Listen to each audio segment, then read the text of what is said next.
Hello everyone, hi, it's 0386SX, and we are staring at something that simply stinks. It still stinks. I don't know why.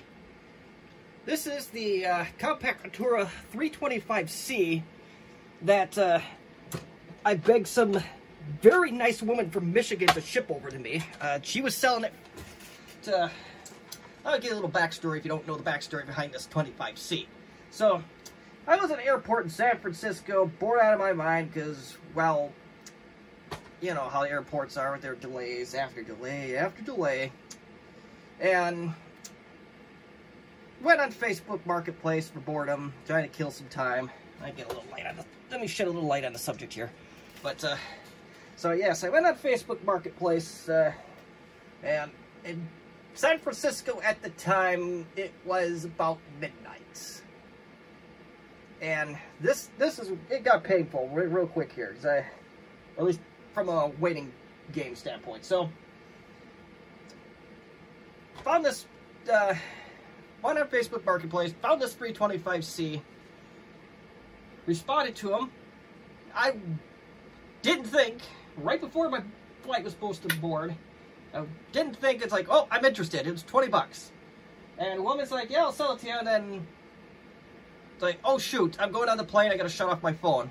No problem, I'll join their Wi-Fi, and it's one of the few times I was willing to pay for Wi-Fi on a flight. Nope, the Wi-Fi wasn't working, so I finally get to Chicago, and mind you, this woman, I said it was about midnight, so in Michigan is Eastern time zone, or most of it is, and she was on the lower part of Michigan, so 3 a.m., I get a response, and it's like, I'm in suspense, and it's like, no, I don't really want to ship it, and then it's like, well, a couple days went past, like, hey, I tell you what, I'll ship you the box, I'll ship you a prepaid shipping label, we'll do whatever, PayPal, we'll get it to you. And she eventually did take that. It's like, you know what, if you give me the label, I'll give you the computer for free. I slipped the 20 in the box and let her keep that. Yeah, so I took a little bit of a risk, and okay, we'll ship a box over to Michigan. If I would have drove there from my house, it'd probably been if I took the ferry, would be a 6-hour drive one way. But she was nice enough to do that. She shipped me this computer. She said, keep me up with it, and here we are. So, but it still stinks. Dead fish, capacitors. So I rented enough. I replaced the caps on the system board. The stink's still there. It still stinks. And then there was a realization. These brightness controls barely work. At least I'm going to demonstrate that right now before I go blabbing and rambling here. I've already went on over 3 minutes of rambling by this point. Ugh. It's starting to die. Okay.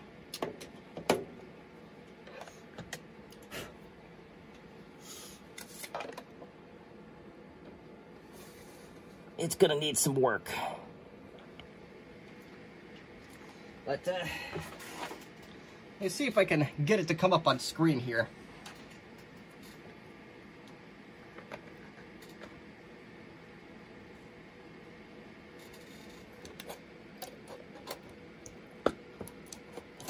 And, hang on. Stand behind it here.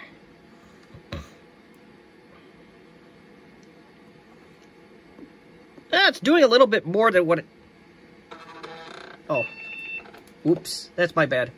Yeah, so this doesn't do that much. That one kind of does. But you'll also notice, too, I don't know if you can see that, there's lines on the display. Now, anybody that's in this hobby knows that the passive matrix displays are inferior regardless. But it shouldn't have the lines like that in a standing photo. Or standing image, if you will. But yeah, this display looks absolutely horrible. No fault of the seller. Well, we'll get into that in a little bit here, what the issue is. It's looking for a mouse that doesn't exist, but that's a different issue. The PS2 port has since detached from the system, but that's a different issue. So, digging around, putting my little sniffer to test here, and the smell was coming from this area, a little bit from this area possibly. It was not coming from the bottom half of the computer anymore. That was the thing that we established. The bottom half of the computer did not stink. It was on top. So, you know what that means? Capacitors. So, this is going to be a simple capacitor job. I hope. Now, unfortunately, the 325C is probably the least useful tutorial for most of you first-gen Contura owners, just because there aren't really that many when they were new. And there's a reason why I begged this nice woman from Michigan to ship this thing over. Yeah, I've only seen 2 in my lifetime, and one was in a billion pieces that I thought I could fix, but unfortunately, Compaq did some shenanigans with plastics, and even the displays and the mounting, entirely different. Entirely different. So, that's the unfortunate part. But let me show you a few things here. On the inverter board, there are 4 caps. I'm going to focus on these 2 alone for now. I'll deal with those tantalums at a later time. Oh, are they leaking? I know I'm going to take the old-fashioned flashlight, even though I have a light here. Those do not appear to be corroded or leaking. So that's good. It's going to be these 2 I'm going to focus on. Those are very important. Those are the electrolytic ones. Every bottle, to a point, is different. The only one I'm not going to demonstrate here is going to be the 25CX, because I don't have one torn apart and handy at the moment. So here, I'm going to... If you have a inverter board on a monochrome display that's failing, that's okay. That's the easiest one to find by a country mile. Now the tantalums are starting to look like there's corrosion or something on this, so I'll have to address that issue. It may possibly be leaking. I don't know if those actually leak, but there is some corrosion there, so I gotta address that. But the one capacitor that's not a tantalum is just a standard 22 microfarad, 35 volt. Not too bad at all. I also recapped the display itself. I don't have a video on it, but you notice right here, and what you call a D- soldering job, there are 8 capacitors. This is the monochrome, so this is the 320. The 325 and the 425. This should work. And, well, they're kind of hidden at this point, but those are the capacitors. I believe they are 3.3 microfarads. I don't remember the voltage. Let me see here. I don't remember the voltage. Why not? Well, we're going to do a little investigating while we're rambling here. Where's my needle nose? I don't know if this display needed it, but it came out of a computer with a dead system board, so I was like, we'll do some experimentation. Other than the extremely tight, some things are very, very tight on this board, but other than that, it's a tight in terms of a tight fit, but other than that, it wasn't too bad. Let's see here. If I could do it, just about anybody can.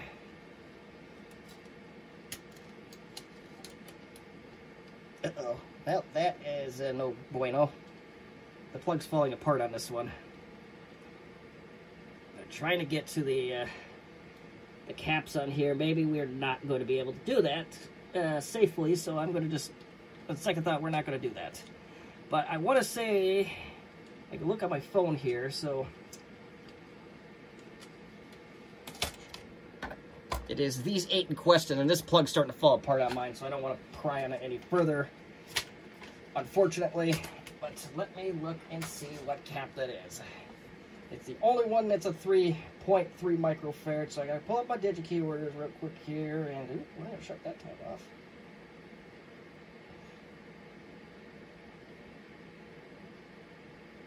Alright, so give me one moment here.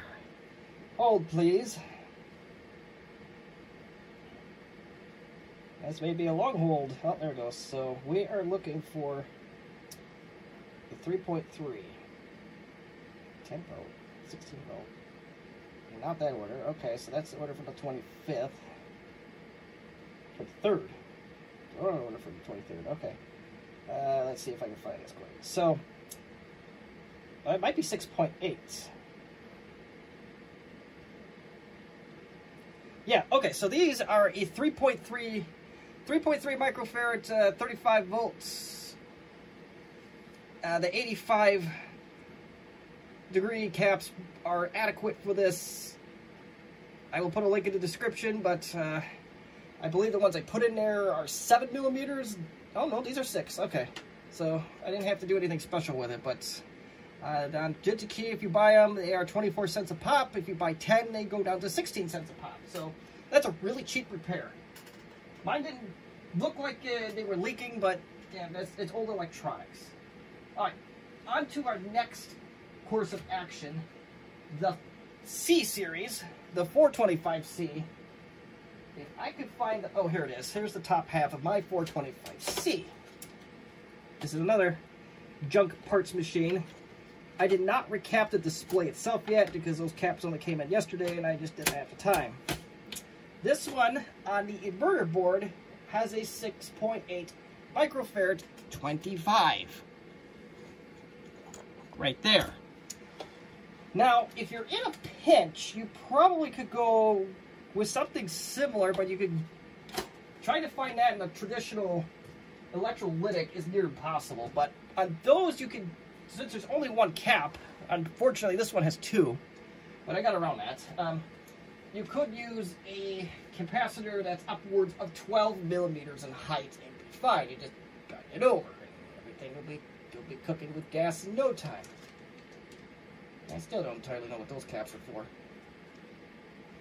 Well, it'll come back to me. But on the 386, I cannot do that. Just the way it is. But I do have some caps from our good friends over at Digikey. And I think, yeah, so I got some polymers that should do the trick. I may regret this move later. But these are some polymers. So I believe those will work. They are the same size. And I'll probably get crucified later, but oh well. Link in the description for those will be there as well. That there's also 6 other capacitors. And the setup is pretty much the same on your C series, of whether it's a 425C or a 325C. There are 6 capacitors that need to be replaced on the display itself. I think I have this one apart, and we're going to throw away our new inventory. That's no good. I don't know what those caps are, but yes, so I think this is, yep, you will see they'll be in a slightly different spot, but on the 425C, there are 5 caps here. There's one up here. They are 10 volt, 50 microfarad, and I don't see any temperature rating on them, but I haven't looked very hard either. But let's see, maybe I have to find one here. I've already turned this into a 15-minute rant. Yeah, these are just 85 degrees Celsius caps, so that's fine. 6 by 6 millimeters. You could get away with 7 without an issue, I believe. That is, if I could shove everything back in where it's supposed to. Yeah, so you could do a 7 millimeter cap because there's a little bit of room for error. So if you have a tough time finding those, but those are very cheap. And this one will have a very similar setup. So that is exactly what we're going to do after 15 minutes of rambling. So we're going to see. I'm going to take this one apart to the best of my ability. And you may ask, why can't I just use a display from a 425C and a 325C? Everything is different, and I mean everything. And oh my God, this thing stinks. I pulled the display away from the machine so I could get the ribbon cables and all that off, and it just released a horrible stench of that dead fish. So we know this one 100% needs a recap.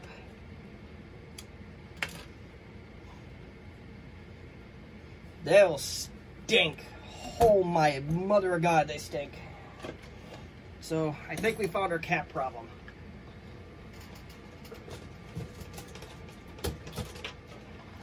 So let's get this apart.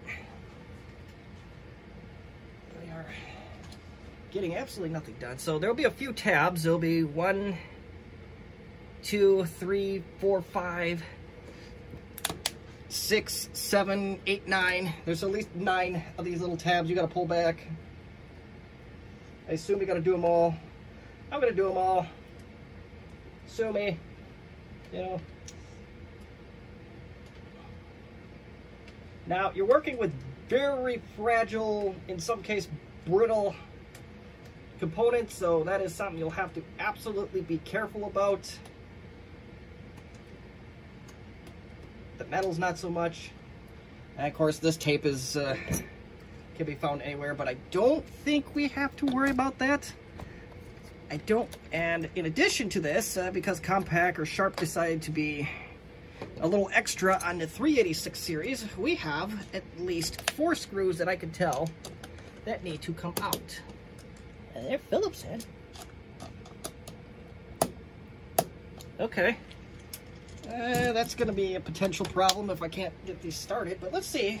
Maybe we don't. So all we got to do is get to the caps, and as far as I can recall, there's 6 of them. And there's also tape on the end. So let's get that out. And I do apologize again. This is not going to be a to-the-point video, but there's a lot of things you must know, and things to watch out for. And, well, I have a tendency to blab about nothing, so again, that's just the nature of what I am. Okay, I don't think I need to take the screws out. Well, if we do, we will take them out. The other one, the 486 variant of this, did not have extra screws to worry about. This one does. And if I destroy this display, it's okay. I have another one from the first Compaq Contura 325C, and I am stuck, folks. We have to get those. Oh, wait, hold on, I spoke too soon. And I don't like what that did. So metal casing goes off to the side, and that is your display. So now comes the other half of our fun, and I can tell already there may be leaking caps. I don't know, that might be flux, I don't know. We got to get to this other side here, which, okay, so we can kind of, oh no, don't do that, don't scare me like that, Cat. Oh, does it come out? Okay, so that is your display in a nutshell. And, like hold on, I get the light on. And as promised, there are 6 capacitors, 5 of them are there, 1 is there. So the lineup of that, as far as I'm concerned, is pretty much the same. So now's time to replace your caps. I'm just going to mark these off.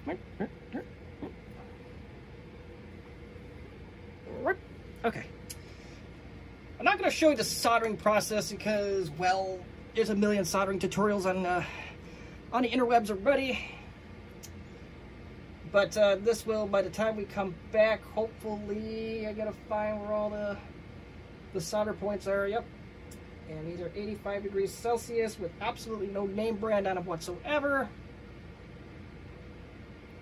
So, yeah, that's going to be it. Always take a picture of the caps before, because I know these are marked correctly as for polarity purposes, but you always want to mark those caps. I'm just going to take some illustrations or pictures, whatever you want to call it. And print that off, and we'll be on our way. So I'm going to solder this. So next step, I'm finally going to stop blabbing. We're going to start doing some work, and yeah, we'll get this soldered and we'll see how it goes. All right, here are the fruits of my labor. We got 6 caps on there. They all appear to be correctly oriented. We'll get rid of the hair. So now we get the wonderful task of putting this little guy back together. And I am a little bit nervous about that. So let's, but no time like the present. I am stuck. Hold on. We are stuck. We are dropping shit all over the place here. Tape everywhere. Probably not the best look, but oh well. Fortunately, that's on the back side. So, I don't entirely remember how to get this apart.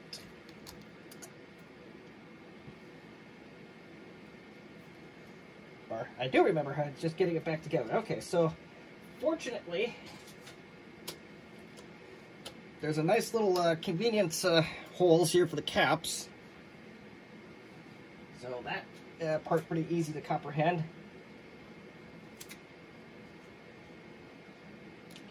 Now it's just this metal cover that I do. Again, I am off screen for it, but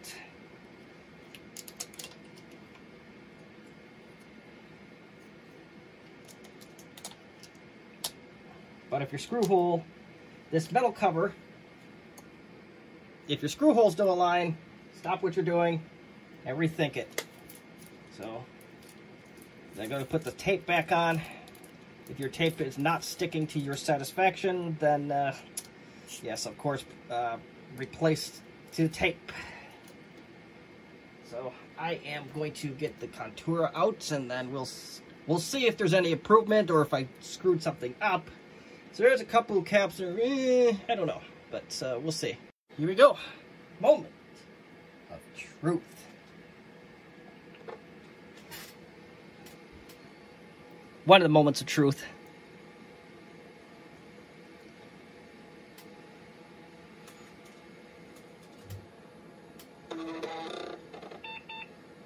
I'll let it boot in here, of course.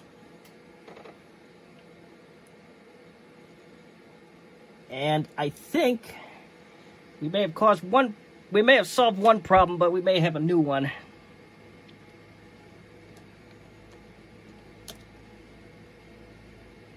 Well, there's an improvement. There is a notable improvement. We did not destroy the display. There's a couple lines here, but there's definitely some lines on this display yet, but it is an improvement. So I'm happy with that. Let's see. Yeah, and this I expected to not have much improvement on it. This is... yeah, there's a couple lines in my display, and that may be just normal from just finagling this around, but there is an improvement, so I am satisfied with that so far. And before anybody mentions it, you forgot the inverter board. I know, we're just testing the display. That's all we're doing right now. So I'm going to fix that right now. At least I'm going to replace the 2 here, and we'll see how that goes. All right, good news. We made it out one piece. That works really good now. The brightness kind of works. There is an improvement. This, what I did, I ended up actually recapping my spare board. This top control hardly did a thing at all. So this is definitely an improvement. Take my word for it. It's an improvement. So I still have a couple lines on the screen, but I think that's the nature of these boards being so thin that I may have just tweaked something. But this is a huge improvement. It doesn't stink anymore. So I am happy with this result. So I'm going to put it back together.